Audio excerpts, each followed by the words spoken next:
Hello everyone, welcome back to my channel friends. आज की video में हम सबसे डिमांडिंग टॉपिक नई तालीम के जो प्रीवियस ईयर के शॉर्ट क्वेश्चन आंसर है उनको डिस्कस करेंगे। और आज के वीडियो में मैं जो डिस्कस करने वाली हूँ वो 2018 से 2020 के बेंच में जो वेरी शॉर्ट क्वेश्चन आंसर आए थे नई तालीम के, गांधी जी की नई तालीम वर्क एजुकेशन के, उनको डिस्कस करूँगी। तो यहाँ पे चलिए स्टार्ट करते हैं। सबसे पहला क्वेश्चन इसमें जो पूछा गया था वो पूछा गया था कि कार्य और हस्तकला का आर्थिक मूल्य क्या है। तो यहाँ पे इसका जो आर्थिक मूल्य है वो आपको बताना है। सबसे पहले आप आर्थिक मूल्य को बताएंगे कि आर्थिक मूल्य क्या होता है। तो आर्थिक मूल्य से तात्पर्य किसी वस्तु या सेवा के बदले प्राप्त होने वाली मुद्रा से है। जैसे कि आप कोई काम करते हैं किसी के यहाँ पे तो वो आपको बदले में पैसे देते हैं। इसी तरह से कोई वस्तु बेची जाती है तो उसके बदले में पैसे मिलते हैं। उदाहरण के लिए जब हम कोई वस्तु खरीदते हैं तो उसकी कीमत हम चुकाते हैं। इसी प्रकार जब हम किसी से कोई काम करवाते हैं, मतलब कि उसका हम क्या खरीद रहे हैं, उसका लेबर खरीद रहे हैं, तो लेबर के बदले में जो धन हम उसको देते हैं वही उस कार्य का आर्थिक मूल्य है। तो ये तो हमें पता चल गया कि आर्थिक मूल्य क्या होता है, श्रम का भी और काम का भी। अब कार्य का आर्थिक मूल्य, तो कार्य का आर्थिक मूल्य हम श्रम से संबंधित कर सकते हैं। यानी कि आपने किसी से कोई काम करवाया और बदले में उसको पैसे दे दिए। कोई भी व्यक्ति अपने कार्य में जितना अधिक कुशल होगा, यानी कि जितना स्किल्ड होगा, उतना ही अधिक आर्थिक मूल्य होगा। आपने देखा होगा कि चलिए लड़कियों से ही एग्जाम्पल लेते हैं कि कोई पार्लर है जहाँ पे जितना ज़्यादा अच्छा काम किया जाएगा उतना ज़्यादा पेमेंट वो अधिक लेते हैं। तो मतलब क्या है इसका कि जितना ज़्यादा स्किल्ड है वो अपने काम में, उतना ही ज़्यादा उनको आर्थिक मूल्य प्राप्त होता है। यानी कि अपने ज़्यादा स्किल्ड होने का वो ज़्यादा आर्थिक मूल्य लेते हैं। इस प्रकार कार्य के आर्थिक मूल्य का जो आधार है उसकी कुशलता है, यानी कि उसका स्किल्ड होना है। अब हम बात कर लेते हैं कि हस्तकला का आर्थिक मूल्य क्या होता है। तो हस्तकला से तात्पर्य जो हमारे सांस्कृतिक और पारंपरिक कार्य हैं, जो हमारे छोटे छोटे पारंपरिक उद्योग हैं, उनको रचनात्मकता के साथ, यानी कि उनमें क्रिएटिविटी यूज करके आज के सिनेरियो में उनको अगर हम उपयोगी उत्पादन बनाते हैं और फिर उनको व्यवसाय के रूप में अपनाते हैं तो उससे जो धन होगा प्राप्त आपको, वही हस्तकला का आर्थिक मूल्य कहलाएगा। तो हस्तकला से तात्पर्य हमारे सांस्कृतिक और पारंपरिक कार्यों को रचनात्मकता के साथ आधुनिक परिप्रेक्ष्य में उपयोगी उत्पादन से है। हस्तकला के कार्यों को हम अपने व्यवसाय के रूप में अपनाकर धनोपार्जन कर सकते हैं। इस प्रकार हस्तकला भी एक प्रकार का कार्य है जिसके आर्थिक मूल्यों को हम निम्न बिंदुओं से समझ सकते हैं। मतलब हस्तकला के आर्थिक मूल्य क्या क्या होते हैं। तो हस्तकला सबसे पहले आपको, अगर आप उसको एज अ व्यवसाय अपनाएंगे तो वो आपको आत्मनिर्भर बना देगी। दूसरा जो लाभ होगा हस्तकला के आर्थिक मूल्य से, वो लाभ होगा आपको कि भविष्य में आपको आय अर्जन के अवसर मिलेंगे। आपने देखा होगा कि बहुत सारे हस्तकला के कार्य जो घर से शुरू होते हैं वो इतने ज़्यादा बड़े होते चले जाते हैं कि बाद में वो एक बड़ा व्यवसाय बन जाते हैं, जिससे कि भविष्य में अधिकाधिक आय होती है। इससे बेरोजगारी में कमी होगी। तो हस्तकला के आर्थिक मूल्य से जो थर्ड लाभ होगा वो ये लाभ होगा कि जो बच्चे हैं जिनको आप हस्तकला सिखाएंगे, बाद में वो सेल्फ डिपेंडेंट होंगे और उन्हें रोजगार के लिए इधर उधर नहीं भटकना पड़ेगा।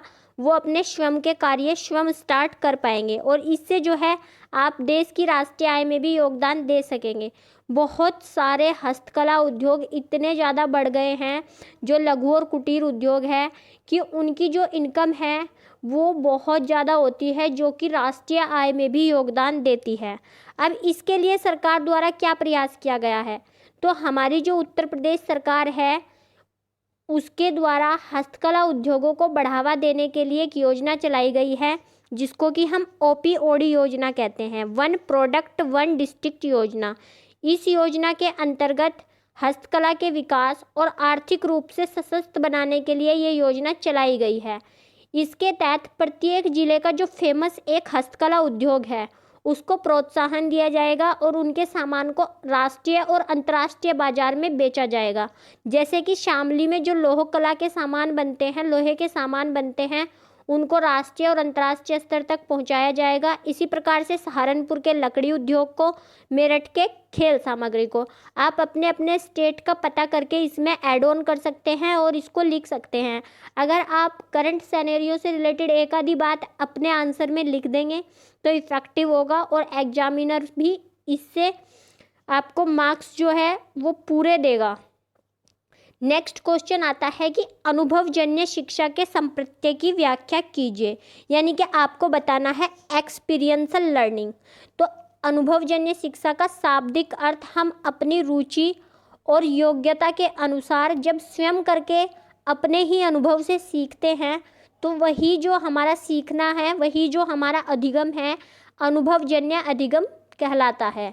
जब हम किसी कार्य में स्वयं संलग्न होकर अपने अनुभवों के आधार पर उसे करना सीखते हैं तो ये जो सीखना है, ये जो अधिगम है वो स्थायी और रुचिपूर्ण होता है।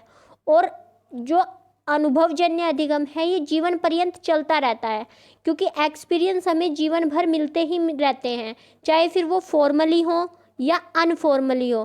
भाई फॉर्मली तो आपको किसी प्री प्लान्ड तरीके से मिलेंगे कि भाई किसी प्रोजेक्ट पे टीचर ने वर्क करने को दे दिया, लेकिन अगर अनौपचारिक रूप से मैं देखूं तो मानने की बात है कि आप बाजार जाते हैं और आपको एक बेंच पे बैठने की आदत है, आप ऐसे ही बिना देखे बैठ जाते हैं। एक बार क्या हुआ कि वो बेंच गंदी थी और आप जो है उस पे बिना देखे ही बैठ गए और आपके कपड़े जो है वो ख़राब हो गए। तो यहाँ से आपने एक एक्सपीरियंस ले लिया, एक अनुभव ले लिया कि आप जब भी कहीं बाहर किसी बेंच पे बैठेंगे तो देख कर बैठेंगे।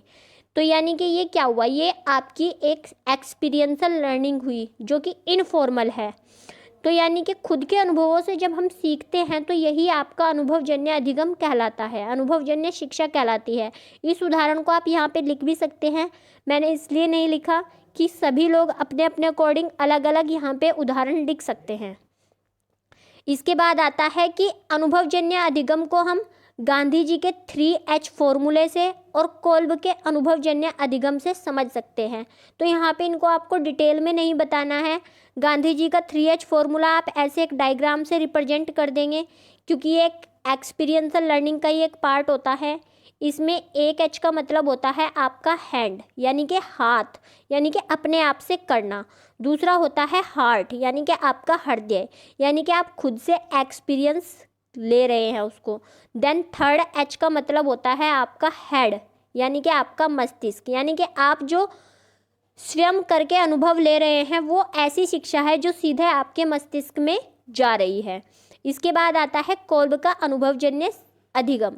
तो कोल्ब के अनुभवजन्य अधिगम में 4 स्टेप्स हैं, जिनमें फर्स्ट है कॉन्क्रीट एक्सपीरियंस, रिफ्लेक्टिव, एब्स्ट्रैक्ट और एक्टिव। इसको मैंने CRAA से याद रखा है, CRAA। C for concrete, R for reflective, A for abstract और A फॉर एक्टिव। कॉन्क्रीट मतलब अभिसारी चिंतन, यानी कि आप किसी चीज़ को टच या फील करके अपने सामने देख सकते हैं, उसको आप कहेंगे कॉन्क्रीट। उसके बाद आपने कोई चीज़ देखी तो आपको लगा कि ये मुझे भी करनी चाहिए, तो सबसे पहले आपने वो देखी, फिर आप उसके बारे में सोचेंगे, यानी कि आप विश्लेषण करेंगे। तो उसका विश्लेषणात्मक आप अनुभव लेंगे कि कैसा होगा, जब हम इसको कर लेंगे तो ये कैसा दिखेगा। फिर आप एक एब्स्ट्रैक्ट कॉन्सेप्चुलाइजेशन करेंगे, यानी कि फिर आप अपना प्लानिंग करेंगे कि मुझे कैसे करना है। अभी तक आप क्या कर रहे थे कि आपने कुछ देखा और आप उस पर विश्लेषण कर रहे थे कि ये कैसे कैसे हुआ होगा। देन आपने सोचा कि मुझे कैसे करना है, फिर आप क्या करेंगे उसके बाद आप एक्टिव एक्सपेरिमेंट करेंगे, यानी कि खुद से करके देखेंगे। तो इसमें 4 स्टेप आए। सबसे पहले देखना, फिर देखना और सोचना, यानी कि जो आपने देखा है उसको बार बार अपने मन में रिफ्लेक्ट करना और बार बार उसके बारे में सोचना। फिर आप ये सोचेंगे कि मुझे कैसे करना है और फिर उसके बाद में आप कार्य करेंगे। तो ये क्या होगा, ये आपका एक्सपीरियंशियल लर्निंग कहलाएगा। अब अनुगमजन्य अधिगम के जो शैक्षिक महत्व है वो क्या होते हैं, मतलब इससे क्या प्रभाव पड़ता है बच्चे पे। तो एक तो बच्चे की जो नेचुरल कैपेसिटी होती है उसका विस्तार होता है और सीखने की प्रक्रिया उद्देश्यपूर्ण होती है और ये जो ज्ञान होता है ये स्थायी होता है और इसमें जो है स्वयं के अनुभवों, स्वयं की रुचि रहती है। मतलब जब हम इंटरेस्ट से कोई काम करते हैं तो हम उसमें 100% लर्निंग कर पाते हैं। तो इस तरह अनुभवजन्य अधिगम के बारे में आप लिख सकते हैं। और कुछ पॉइंट्स हैं इसमें, जैसे कि छात्र अपनी गति से सीखता है, यानी कि इसमें उसकी खुद की गति होती है, कोई प्रेशर नहीं होता कि फटाफट आपको ये काम करना है, भले ही आपको आए ना आए। इससे छात्रों में क्रिएटिविटी का डेवलपमेंट होता है।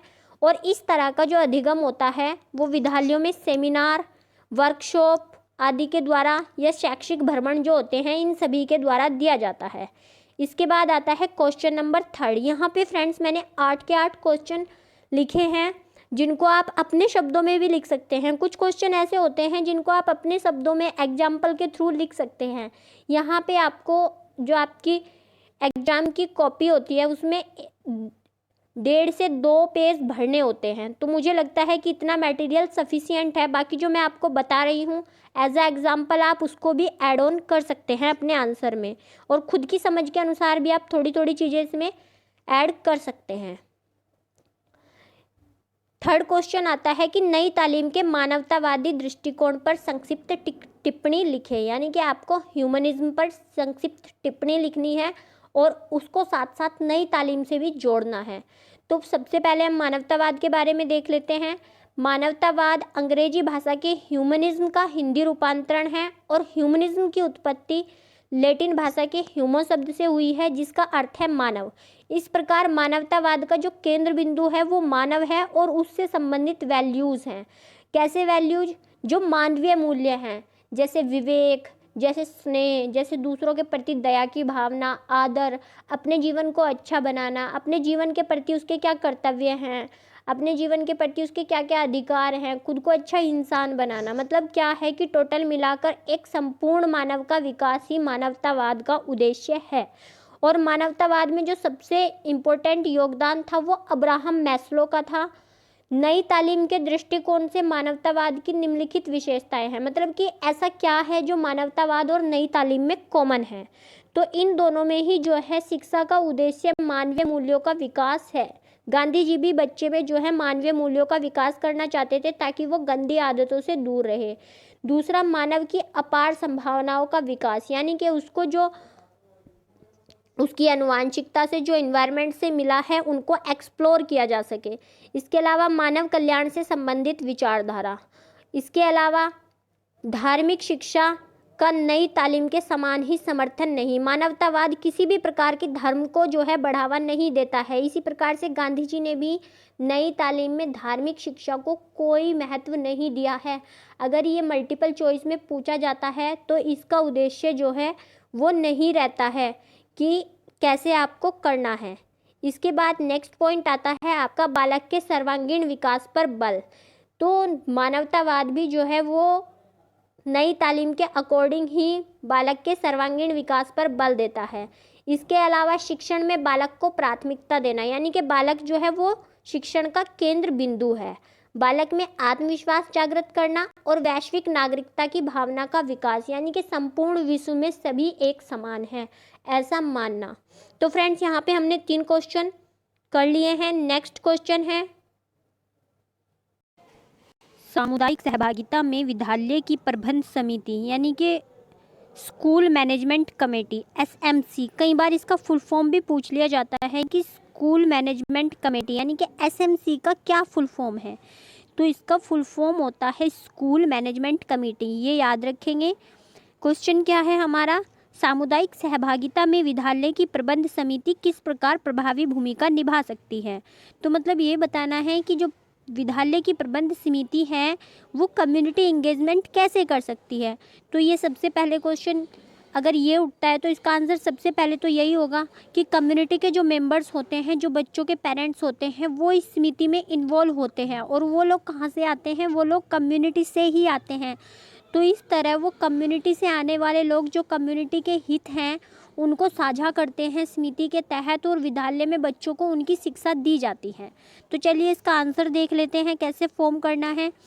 तो यहाँ पे सबसे पहले आपको SMC के बारे में बताना है कि SMC का जो प्रावधान था वो कहाँ से आया।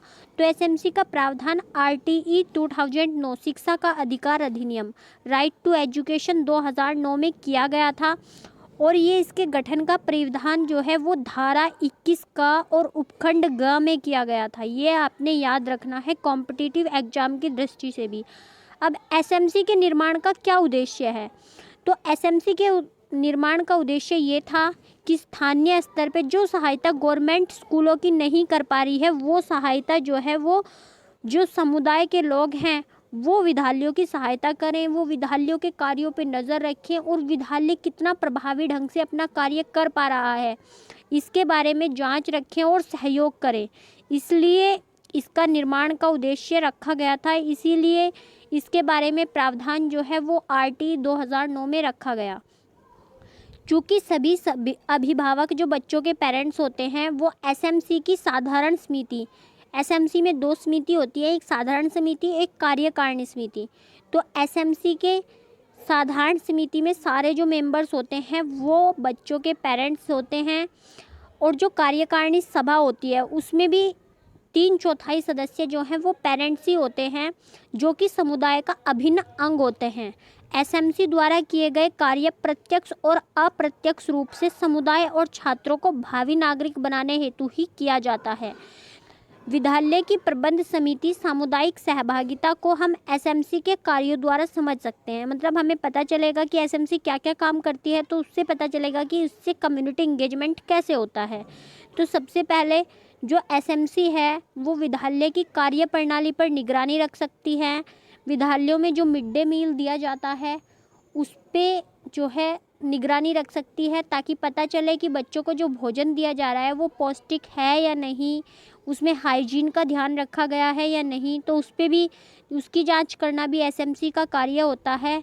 इसके अलावा विद्यालय के आसपास जो सभी बालक बालिकाएं हैं उनका एडमिशन कॉलेज में स्कूल में हो, सॉरी फ्रेंड्स स्कूल में हो, मैंने गलती से कॉलेज बोल दिया, और निरंतर वो उपस्थित रहें। ऐसा नहीं है कि बस एडमिशन कराया और छोड़ दिया, उसके बाद बच्चा आया नहीं आया इससे कोई फ़र्क नहीं पड़ा, नहीं, बल्कि आपको बच्चों को जो है वो स्कूल में इंगेज करना है। इस चीज़ पे भी एसएमसी निगरानी रखती है। इसके अलावा ऐसे बालकों की पहचान करते हैं जो वो किसी प्रकार से डिसेबल हैं, किसी प्रकार से जो है वो दिव्यांग हैं, इस तरह के बच्चों की पहचान करना, नामांकन करना और उनकी उपस्थिति को सुनिश्चित करना। इसके अलावा जो विद्यालय के एसएमसी हैं वो सामाजिक आवश्यकताओं के अनुसार योजना बनाती है। इसके कुछ और कार्य आप अपने शब्दों में भी लिख सकते हैं कि एसएमसी जो है वो बच्चों को मानवीय मूल्यों का विकास कर सकती है, सांस्कृतिक मूल्यों के बारे में बता सकती है, क्योंकि एसएमसी कुछ ऐसे कार्य, कुछ ऐसी चीज़ों का आयोजन में विद्यालय की हेल्प कर सकती है, जैसे कि रैली निकालना, जैसे किसी पर्सन को बाहर से बुला के बच्चों को उससे इंट्रोड्यूस करवाना कि कैसे उसने अपनी लाइफ में सक्सेस प्राप्त की, क्या क्या हम कर सकते हैं अपने कंट्री के लिए, अपनी सोसाइटी के लिए। तो इस तरह की बातें भी जो हैं वो एसएमसी के द्वारा बच्चों के लिए करवाई जा सकती है। नेक्स्ट पॉइंट आता है आपका आरटी पर टिप्पणी लिखें, यानी कि जो आपका राइट टू एजुकेशन है, शिक्षा का अधिकार अधिनियम है, उस पर टिप्पणी लिखनी है। तो आपने इसके बारे में लिखना है। तो सबसे पहले देख लेते हैं कि यह आया कैसे था। तो शिक्षा का अधिकार अधिनियम 86वें संविधान संशोधन 2002 के द्वारा लाया गया था और इसे राज्यसभा में 20 जुलाई 2009 में और लोकसभा में 4 अगस्त 2009 में पारित किया गया। इसके बाद आरटी को जो लागू किया गया वो 1 अप्रैल 2010 में किया गया। और कोई भी टीचिंग एग्ज़ाम ऐसा नहीं होगा जहां ये ना पूछा गया हो कि आरटी 2009 को कब लागू किया गया। तो ये 1 अप्रैल 2010 को किया गया था। और आरटीई यानी कि राइट टू एजुकेशन लागू करने वाला भारत 135वां देश बना। आरटीई में 38 धाराएं, 7 अध्याय और 1 अनुसूची है। इसके तहत आरटीई के तहत संविधान में 2 आर्टिकल जोड़े गए। आर्टिकल 21 क और 51 क में एक कर्तव्य जोड़ा गया। अगर हम इसके अध्यायों की बात करें तो इसमें जो है सबसे छोटा अध्याय जो है वो पहला है और सबसे बड़ा अध्याय चौथा है। कितने अध्याय हैं इसमें? इसमें आपके 4 अध्याय हैं। इसके बाद आता है कि आरटीई के क्या उद्देश्य हैं। तो आरटीई का जो तत्कालीन उद्देश्य था वो था 6 से 14 वर्ष के बच्चों को निःशुल्क और अनिवार्य शिक्षा प्रदान करना। इसके अलावा मौलिक अधिकार जो हैं जिसमें शिक्षा का अधिकार शामिल है उसका व्यावहारिक क्रियान्वयन सुनिश्चित करना। इसके अलावा 14 वर्ष से कम आयु के बच्चों को स्कूलों में निःशुल्क शिक्षा दिलवाने के लिए भी आरटीई को लाया गया था। तो आरटीई के कुछ नियम देख लेते हैं कि आरटीई में क्या क्या नियम दिए गए हैं। तो सबसे पहले कि कक्षा 1 से 8 तक किसी भी बच्चे को प्रवेश में मना नहीं किया जाएगा, क्योंकि जो बच्चे का प्रवेश होगा वो उसकी आयु के आधार पर किया जाएगा। और प्रवेश के लिए किसी भी प्रकार के एंट्रेंस एग्ज़ाम नहीं लिए जाएंगे, यानी कि कोई भी प्रवेश परीक्षा यहाँ पे आयोजित नहीं करवाई जाएगी। माता पिता का कोई इंटरव्यू नहीं लिया जाएगा, क्योंकि हो सकता है कि बच्चा अपने घर में फर्स्ट जनरेशन का लर्नर हो। इसके अलावा निजी विद्यालयों में भी बच्चों को जो है फ्री एंड कंपलसरी एजुकेशन का 25% आरक्षण मिलेगा। और एसएमसी के गठन का प्रावधान भी आरटीई 2009 में ही किया गया था, जिसमें कि न्यूनतम सदस्य संख्या 15 हो सकती है। इसके अलावा इसमें प्रावधान किया गया था कि कम से कम 1 किलोमीटर की दूरी पे जो प्राथमिक विद्यालय हैं 1 से कक्षा 5 तक के, उनको खोला जाए और प्रत्येक 3 किलोमीटर की दूरी पे उच्च प्राथमिक विद्यालयों को स्थापित किया जाए, और ऐसा किया भी गया। इसके अलावा आरटीई में जो है वो छात्र शिक्षक अनुपात भी बताया गया था, जो कि प्राथमिक स्तर पे 40:1 यानी कि 40 शिक्षार्थियों पे एक शिक्षक होगा, और उच्च प्राथमिक में 35:1 यानी कि 35 विद्यार्थियों पर एक अध्यापक होगा। इसके अलावा जो कार्य के घंटे हैं वो भी बताए गए हैं। तो जो 1 से 5 तक की कक्षा में जो टीचर के कार्यों के घंटे हैं वो 800 घंटे हैं, और दिन जो है वर्किंग डे वो 200 हैं। और 6 से 8 तक की कक्षा में 220 वर्किंग डेज हैं और 1000 घंटे हैं। ये आप यहाँ पे देख लीजिएगा फ्रेंड्स, आप चाहें तो इसका एक शॉर्ट नोट भी बना सकते हैं। इसके अलावा अध्यापक के लिए जो एक सप्ताह में आपके लेसन प्लान को इंक्लूड करके कितना एक सप्ताह में एक टीचर को काम करना चाहिए, तो ये भी इसमें बताया गया है, जो कि 45 आवर्स दिया गया है। तो ये आरटी पे एक टिप्पणी आपको लिखनी थी, 2 मार्क्स में लिखनी थी। इसको और बड़ा भी किया जा सकता है, लेकिन ये 2 मार्क्स में थी तो इसमें आपका 1 से 2 पेज आराम से भर जाएंगे। इसके बाद आता है कि नई तालीम के लिए क्षेत्रीय सहभागिता क्यों आवश्यक है, और ये जो है क्वेश्चन 2021 में भी रिपीट किया गया है। तो क्षेत्रीय सहभागिता मतलब कि जो कम्युनिटी के लोग हैं उसकी क्या आवश्यकता है नई तालीम में। तो नई तालीम में क्या आवश्यकता है भाई, जो बच्चे प्रोडक्ट बनाएंगे उनको खरीदेगा कौन, कम्युनिटी के लोग। स्कूल में अपने बच्चों को कौन भेजेंगे, कम्युनिटी के लोग। अपने बच्चों की बेहतर शिक्षा कौन चाहते हैं, कम्युनिटी के लोग। तो कहीं ना कहीं कम्युनिटी का ही एक छोटा रूप आपका विद्यालय होता है, जो बच्चों को भावी जीवन के लिए तैयार करता है। तो चलिए देख लेते हैं। समुदाय लोगों का ऐसा समूह है जो एक भौगोलिक स्थान पर कुछ समानताओं के साथ रहता है, और समुदाय नैतिक तथा सामाजिक आवश्यकता की पूर्ति हेतु हमेशा प्रयासरत रहता है। लोगों द्वारा अपनी भलाई के लिए किसी भी ऐसे कार्यक्रम की योजना बनाने, उसका क्रियान्वयन करने और निरीक्षण करने के लिए सक्रिय रूप से भाग लेना ही सामुदायिक सहभागिता कहलाता है। विद्यालय और नई तालीम के क्रियान्वयन हेतु सामुदायिक सहभागिता की आवश्यकता इस प्रकार है। तो क्या क्या कर सकता है समुदाय, यानी कि कम्युनिटी क्या क्या कर सकती है। तो कम्युनिटी के लोग जो हैं वो विद्यालय स्थापित करवा सकते हैं। भैया आप कहेंगे कि बहुत सारे प्राइवेट स्कूल होते हैं वो लोग कम्युनिटी के द्वारा ही बनाए जाते हैं, तो उनमें कुछ छूटों के साथ कम्युनिटी जो है वो विद्यालय की स्थापना में सहयोग कर सकती है। इसके अलावा संस्कृति के हस्तांतरण में सहयोग कर सकती है। विद्यालयों को आर्थिक रूप से सहयोग भी दे सकते हैं, जैसे कि कुछ विद्यालयों के लिए चंदा एकत्रित किया जाता है तो वो चंदा भी कम्युनिटी से ही आता है। इसके अलावा हस्तकला कौशल के लिए कच्चा माल जो है वो कम्युनिटी से ही प्रोवाइड करवाया जा सकता है। भाई थोड़ा थोड़ा सारे बच्चे अपने घर से लेके आएँ हस्तकला उद्योग के लिए, तो ये भी कहीं ना कहीं कम्युनिटी इंगेजमेंट का ही एग्जाम्पल है। इसके अलावा बच्चों के चारित्रिक विकास में सहयोग, विद्यालयों की मनमानी पे नियंत्रण भी रख सकती है कम्युनिटी। भाई अगर कोई विद्यालय ज़्यादा फीस वसूली कर रहा है तो कहीं ना कहीं कम्युनिटी के लोग जो हैं इस पे नियंत्रण लगा सकते हैं। विद्यालय के कार्यक्रमों में समुदाय की सहभागिता सुनिश्चित करना, मतलब जितने भी कार्यक्रम जैसे गणतंत्र दिवस, गांधी जयंती, जो भी कार्यक्रम विद्यालय द्वारा आयोजित करवाए जाते हैं उनमें समुदाय के जो आपके जो मोटिवेटेड लोग होते हैं, जो बच्चों को मोटिवेट कर सकते हैं, उन लोगों को बुलाया जाता है, जिससे कि सामुदायिक सहभागिता सुनिश्चित होती है। इसके अलावा समुदाय द्वारा भी उच्च आदर्श प्रस्तुत किए जाने चाहिए जिनका बच्चे अनुकरण कर सकें। समुदाय बालक को शिक्षा के साथ साथ उनके पैतृक व्यवसाय में संलग्न कर आत्मनिर्भर बनाने में सहायता करता है। समुदाय को ऐसा वातावरण निर्मित करने में सहयोग करना चाहिए जिससे बालक का सर्वांगीण विकास हो।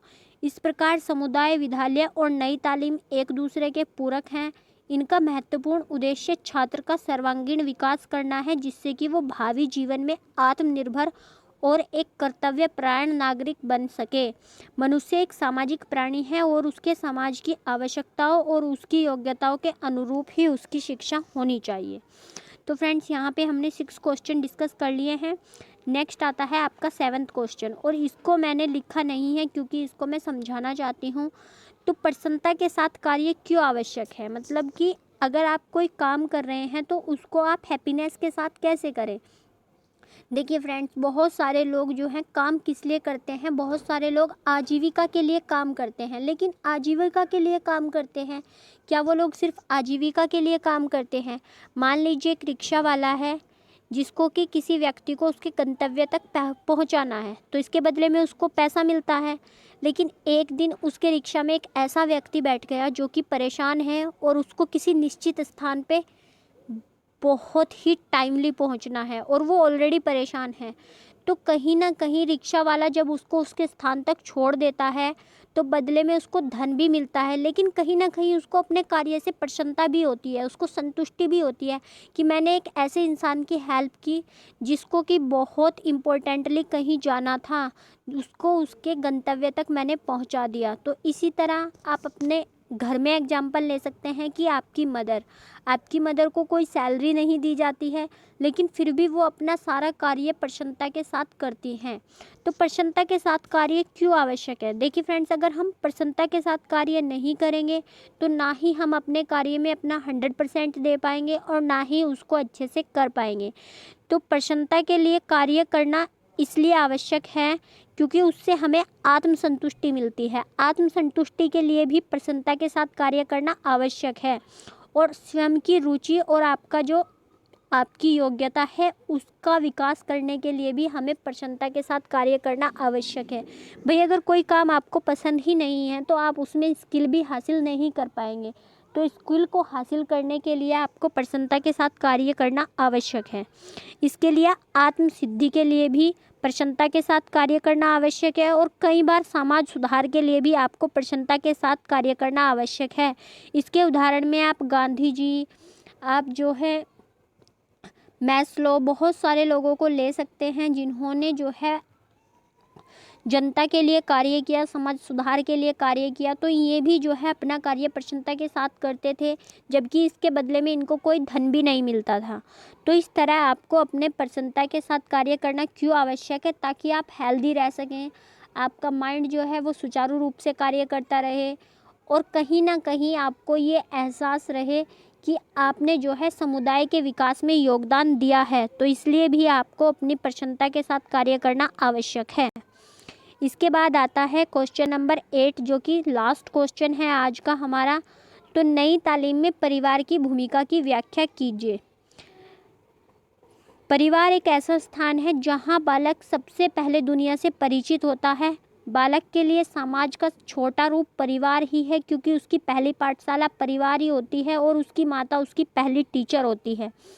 परिवार से ही बालक जो है अपना पहला पाठ और लैंग्वेज सीखता है। अगर उसके परिवार का वातावरण ही अच्छा नहीं होगा तो बच्चे के जो अंदर वैल्यूज हैं, जो मॉरल्स हैं, वो भी अच्छे डेवलप नहीं होंगे।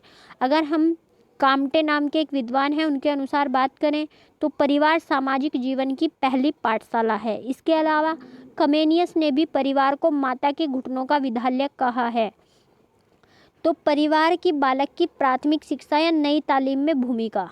तो परिवार क्या करता है? परिवार बच्चे का शारीरिक विकास कर सकता है ताकि वो जो एजुकेशन लेने जाए तो वो शारीरिक रूप से फिट हो और सभी तरह की गतिविधियां कर सके।